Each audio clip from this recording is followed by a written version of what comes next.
Tatlo. Ito pa isa. Tatlo. Finger out. Dito, ihila ka dito.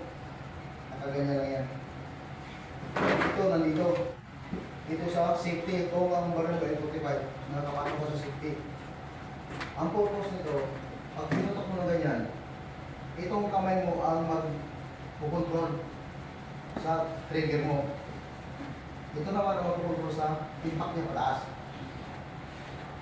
Ng impact ng bala. Stand, attention, bend ng konti, putok. Ang putok, ang mata, naka-align na ito. Yung frontside push mo, ikita mo lang sa dito, ito i-level mo lang katama ka. Ito gas-gas na kapupok.